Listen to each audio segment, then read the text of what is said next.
সংগ্রামী প্রিয় ভাই ও বোনেরা, অন্যায় অনিয়ম অরাজকতার বিরুদ্ধে গণবিস্ফোরণে মাফিয়া চক্রের প্রধান দেশ ছেড়ে পালানোর পর দেশে মাফিয়ার শাসন শোষণের অবসান ঘটেছে। কথিত স্বৈরাচারের পলায়নের মধ্যে দিয়ে একটি গণতান্ত্রিক মানবিক বাংলাদেশ গড়ার পথে প্রধান বাধা হয়তো দূর হয়েছে, তবে বাধা দূর হলেও মাফিয়া চক্রে রেখে যাওয়া 15 বছরের জঞ্জাল কিন্তু এখনো দূর হয়নি। এই জঞ্জালকে দূর করে জনগণের, বাংলাদেশের জনগণের ভোটে জনগণের কাছে জবাবদিহিমূলক একটি গণতান্ত্রিক সরকার প্রতিষ্ঠার লক্ষ্যে অন্তর্বর্তীকালীন বর্তমান সরকার কাজ করছে।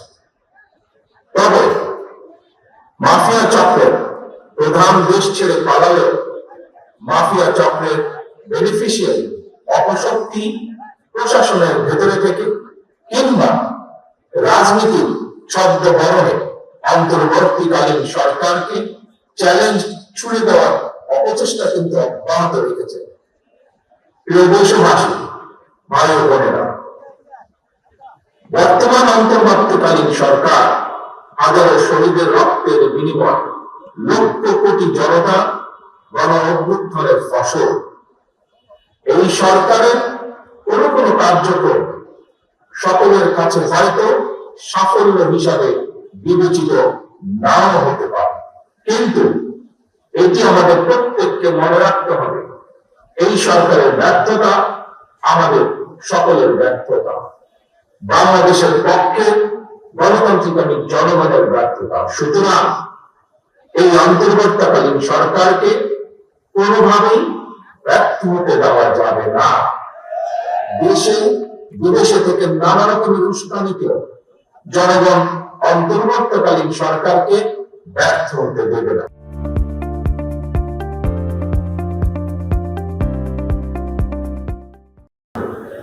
তবে অন্তর্বর্তীকালীন সরকার যাতে নিজেরাই নিজেদের ব্যর্থতার কারণ না হয়ে দাঁড়ায়, সে ব্যাপারে তাদেরকেও সতর্ক থাকতে হবে।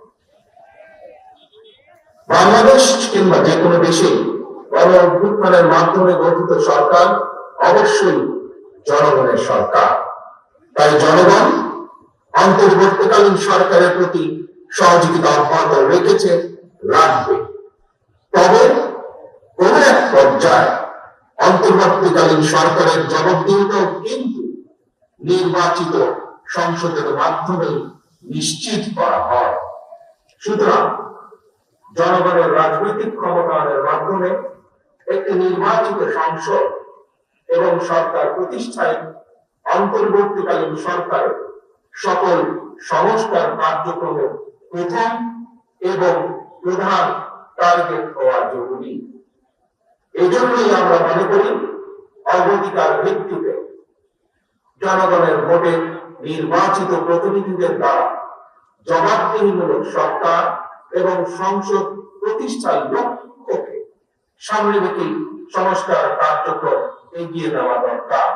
কারণ জনগণের রাজনৈতিক ক্ষমতায়ন ছাড়া সংস্কার কার্যক্রমে প্রক্রিয়ায় জনগণের সরাসরি সম্পৃক্ততা ছাড়া উন্নয়ন, গণতন্ত্র কিংবা সংস্কার কোনদিকে টেকসই এবং কার্যকর হয়।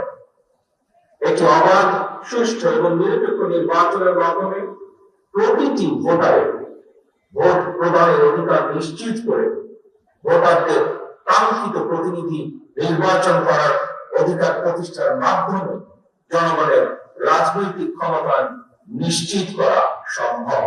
এবং সেই লক্ষ্যে বিশেষ করে নির্বাচন কমিশন, জনপ্রশাসনের সংস্কার এবং আইন শৃঙ্খলা বাহিনীকে সক্ষম এবং উপযুক্ত করে তুলতে হবে।